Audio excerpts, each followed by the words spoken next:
Madame, Monsieur, bonjour, merci de nous rejoindre à la une de l'actualité. Augmentation des pensions de retraite au titre des années 2021-2022, augmentation des prix d'achat des légumineuses, distribution de l'exclusivité en matière d'importation des céréales à l'OAIC et des instructions données hier par le président de la République lors du Conseil des ministres. Autre mesure, la prise en charge par l'État de l'augmentation de la marge bénéficiaire d'1 dinar au litre de lait pour les usines et 2 dinars pour les distributeurs.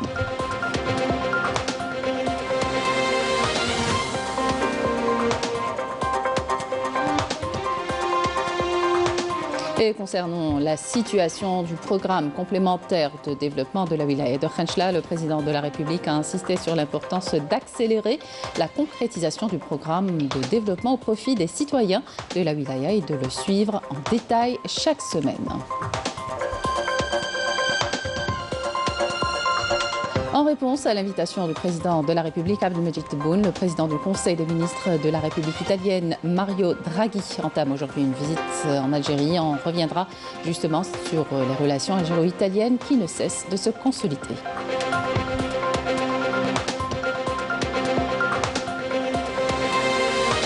Et puis en France, le président sortant Emmanuel Macron est assez nettement en tête hier du premier tour de l'élection présidentielle française, devançant la dirigeante d'extrême droite Marine Le Pen.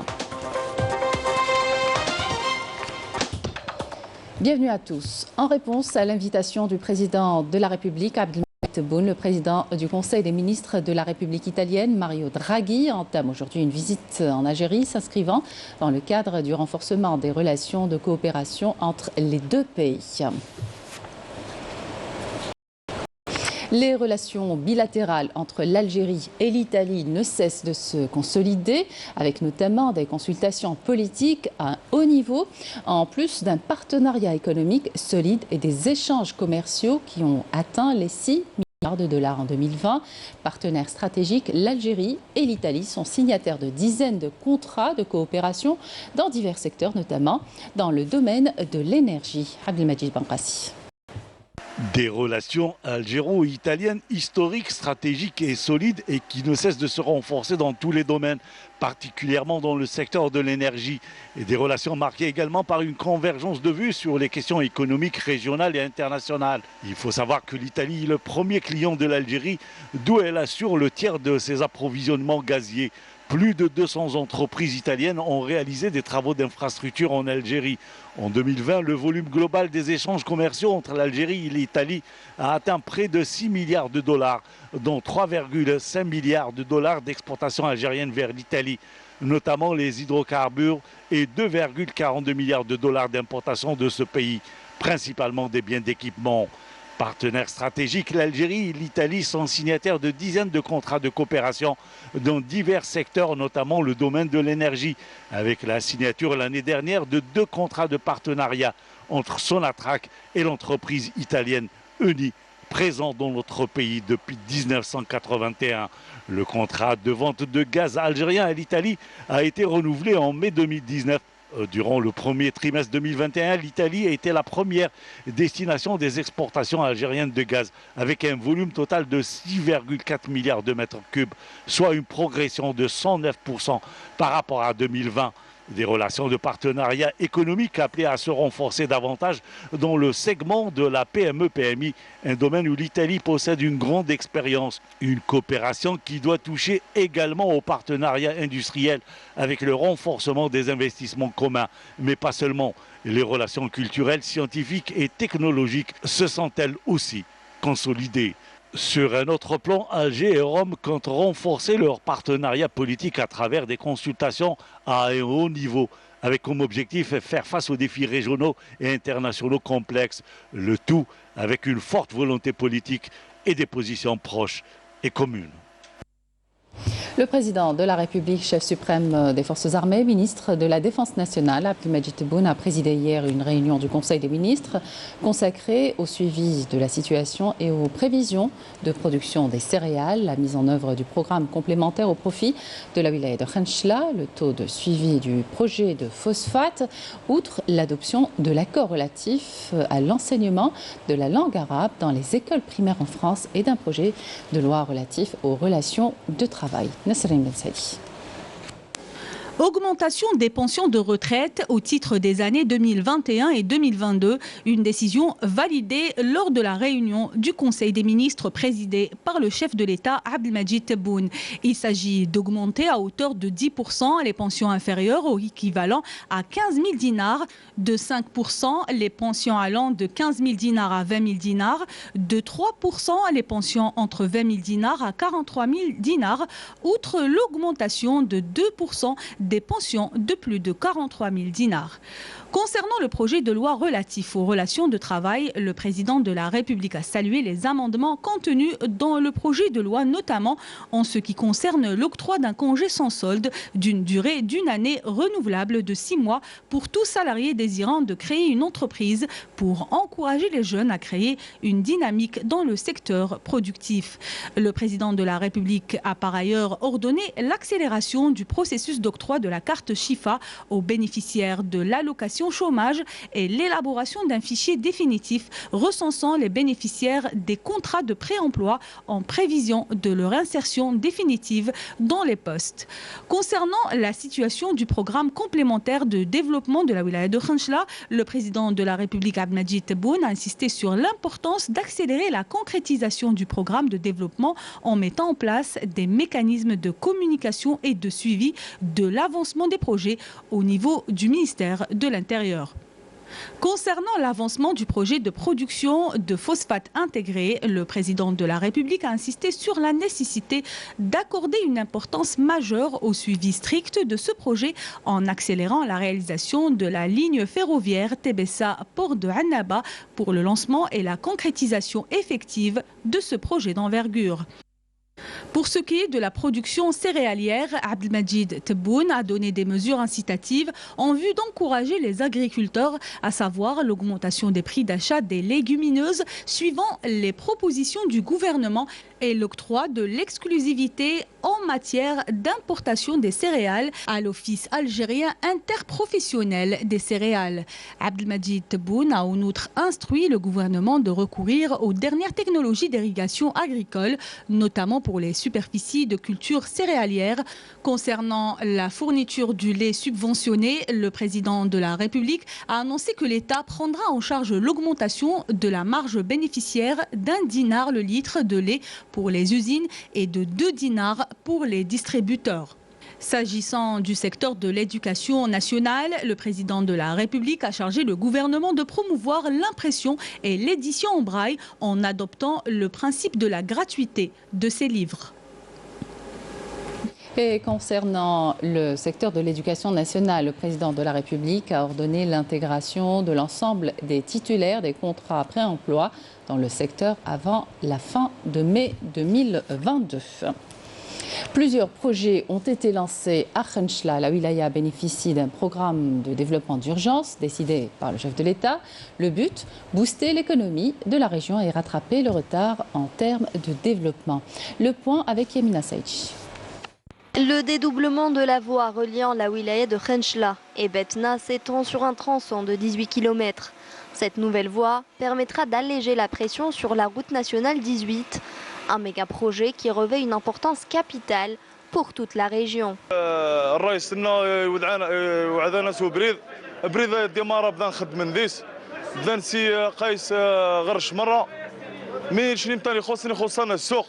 هضر على الطريق هضر على الازدواجيه بين قيس بولفريس فايس بولفريس تسمى حتى البتنا ان شاء الله يكملوا في هذا المشروع. En plus de l'aménagement de la zone d'activité industrielle de Bébar, plusieurs projets sont en cours, à l'exemple du projet du marché de gros de Bouhmama en cours d'achèvement. Il est également prévu de transformer le désert de l'Memcha en incubateur pour la production de céréales et de fruits et légumes. Par ailleurs, d'autres projets pour la réhabilitation et le nettoiement des barrages sont en cours. السيد رئيس الجمهورية على الالتفاتة هذه نتاعو لولاية خنشلة، لأن ولاية خنشلة حقا تحتاج إلى دعم كبير من رئيس الجمهورية. بالنسبة للبرنامج اللي تحدث عليه السيد رئيس الجمهورية في الولاية، عندنا بعض المشاريع راهم تجسدوا في ارض الواقع وراهم في طريق الانجاز، وعندنا بعض المشاريع للاسف مازال ما فهمناش. كاين اخرين اللي مدوا لهم اشاره الانطلاق ومازال ما انطلقوش. هذا التنوع البيئي اللي كان في خنشله، عندنا الثلج في عين ميمون والصحراء في جهه الميتة وجهه الشار. احنا نتمناو اعاده بعث القطاع السياحي. Khenchela dispose de grandes potentialités et de grandes capacités. Les investisseurs sont donc appelés à en tirer profit pour achever le processus de développement dans cette région. Le premier projet intégré dans le domaine minier passé en revue par le Conseil des ministres. Gros plan sur cet investissement algéro-chinois à hauteur de 7 milliards de dollars. Il permettra d'extraire plus de 10 millions de tonnes de phosphate et produira 5,4 millions de tonnes d'engrais annuellement. 4 wilayas de l'est du pays sont impliqués. Abdelmajid Bankrassi. C'est le premier projet intégré en Algérie dans le domaine de l'exploitation minière et dans la production d'engrais. Il représente un investissement lourd de près de 7 milliards de dollars. Un projet de grande envergure signé dans le cadre du partenariat algéro-chinois. Un partenariat entre d'un côté deux entreprises algériennes, Asmidal du groupe Sonatrach et Manal, et de l'autre deux chinoises, Wuhan et Tian'an. Un projet qui permettra d'extraire quelques 10 millions de tonnes de phosphate brut par an et une production de 6 millions de tonnes de phosphate traité. Un projet qui permettra aussi de produire 5,4 millions de tonnes d'engrais par an. Un investissement qui comprendra l'exploitation du gisement de phosphate de Bled El Hedbaj dans la wilaya de Tébessa, la transformation chimique des phosphates à Oued El Kibrit dans la wilaya de Sogaras et la fabrication des engrais à Hajar Soud dans la wilaya de Skikda. Cela en plus de l'exploitation des installations portuaires d'Annaba. Le port d'Annaba constitue une des 4 parties du projet intégré. Après les travaux de transformation du port, il permettra d'exporter les engrais vers l'étranger. Le projet permettra également la production de produits semi-finis qui étaient importés auparavant en devise forte.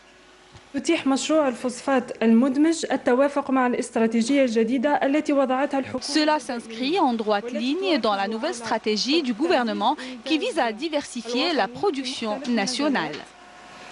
La région de Bled El Hedba constitue une véritable réserve de phosphate évaluée à plus de 1,2 milliard de tonnes, soit l'équivalent de près de la moitié des réserves de Djebel Aonkh qui avoisinent les 3 milliards de tonnes. À la clé, cet investissement permettra la création à terme de quelques 12 000 emplois en phase de réalisation et en phase d'exploitation, quelques 6 000 emplois directs et 24 000 indirects. Nous, habitants de Bled El Hedba, sommes très contents de voir ce projet se réaliser dans notre région. C'est une bonne chose pour la région et ses habitants. Un projet gigantesque qui va répondre aux besoins nationaux en engrais et aller vers les marchés internationaux. La céréaliculture, un des volets abordés lors du Conseil des ministres, exemple d'une exploitation qui a réussi dans le domaine. Cette ferme pilote à Tissemsilt, dont les propriétaires ont eu recours à des techniques d'irrigation modernes pour pallier le manque d'eau. Melika Bled. À vocation agricole, le village Ammari dans la wilaya de Tissemsilt compte l'une des exploitations pilotes spécialisées dans les grandes cultures.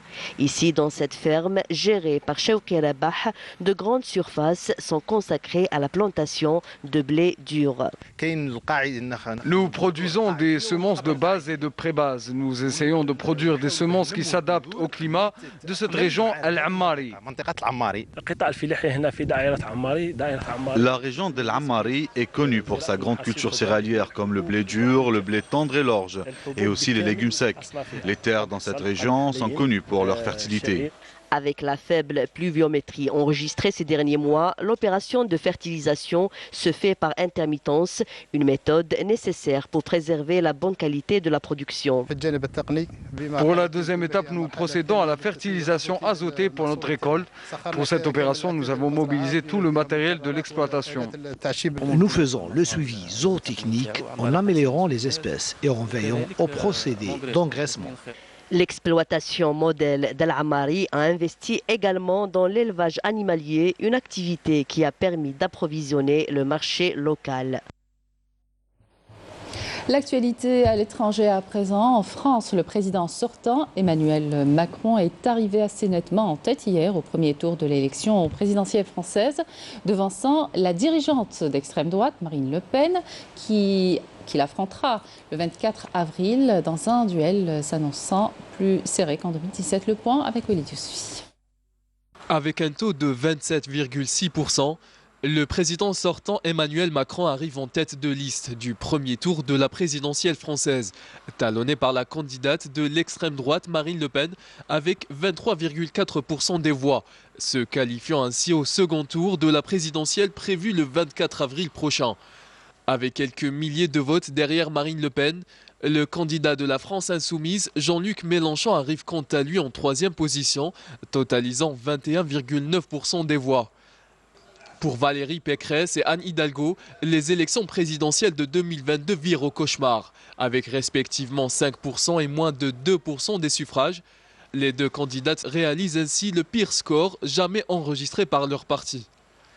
Un moment clé des 2 semaines de la nouvelle campagne qui commence sera le 20 avril prochain, lors du traditionnel débat télévisé de l'entre-deux tours. Les deux finalistes vont devoir mobiliser les électeurs. En principale ligne de mire des deux candidats figurent les électeurs du candidat de la gauche radicale, Jean-Luc Mélenchon, arrivé 3e sur les talons de Marine Le Pen et qui apparaît désormais en position d'arbitre. Jean-Luc Mélenchon, leader de la France insoumise, qui a répété dès hier soir que pas une voix ne devrait aller à l'extrême droite, sans pour autant appeler à voter Emmanuel Macron. La juridiction interrégionale spécialisée de Nancy en France a annoncé hier avoir démantelé un réseau de trafic de stupéfiants depuis le Maroc via l'Espagne et les Pays-Bas et a arrêté mercredi dernier 7 personnes en Moselle et à Marseille lors des interpellations en Moselle. Un peu plus de 237 000 € et 132 kilos de cannabis ont été saisis. Selon la GIRS, une importation massive de cannabis arrivée par camion depuis l'Espagne d'une valeur estimée à 1 million d'euros à raison d'une fois par mois. D'autres saisies imputables à ce réseau ont été opérées parallèlement, dont 110 kilos de cannabis découverts en Moselle et 549 kilos saisis près de Nîmes. L'organe international de contrôle des stupéfiants avait indiqué en mars dernier que le Maroc, premier producteur mondial de hashish, restait le principal pays de provenance de la résine de cannabis qui entre dans l'Union européenne. Et en juin 2021, l'ONU avait affirmé que la résine de cannabis faisait l'objet d'un trafic mondial, provenait principalement du Maroc. Retour en Algérie, la sélection nationale à prime de football a été tenue en échec par son homologue togolaise, 0 partout hier soir au stade Mustafa Tchaker de Blida dans un match test et d'application en préparation des prochaines échéances officielles dans le championnat d'Afrique des Nations des joueurs locaux 2023 qu'organisera l'Algérie du 8 au 31 janvier. La 15e édition du Festival national de la musique et de la chanson citadine se poursuit à Annaba avec un programme riche et varié, et ce jusqu'au 14 avril. Yamina Saïdji. Une vingtaine d'artistes versés dans différents genres musicaux, dans le melouf, le chabi et l'andalou, ont pris part à la 15e édition du Festival national de la musique et de la chanson citadine. Je suis très heureuse de participer au festival. Le public était extraordinaire. C'est la 3e fois que je me retrouve face au public de Annaba. C'est toujours une belle expérience, en particulier lorsque j'ai rendu hommage au Cheikh الشيخ حمدي بناني. جمهور عنابة معروف يعني بالاستقبال يعني سي ان كونيسور في لا ميوزيك اندالوز جو بونس بلي يعجبوا الحال. عنابة تسترجع عافيتها وتسترجع. Annaba retrouve enfin son public autour de notre belle musique, une musique algérienne riche et variée. والأغنية الجزائرية غنية بطبوعها. يا سلطان العفو والفرج يسألون يا مالك. Le public a apprécié les morceaux musicaux présentés lors de cette soirée ramadanesque. Nous avons passé une très belle soirée. J'espère assister de nouveau à ce genre de festival. Plus la musique est variée, plus le public est ravi. Cela va permettre de faire connaître notre musique. Les familles Annabi pourront profiter de plusieurs soirées riches en musique tout au long du festival, dont la clôture est prévue le 14 avril. Et c'est la fin de cette édition. Merci de votre attention. Tout de suite, les prévisions météo avec Frédéric Chir. Excellente suite de programmes sur Canal Algérie.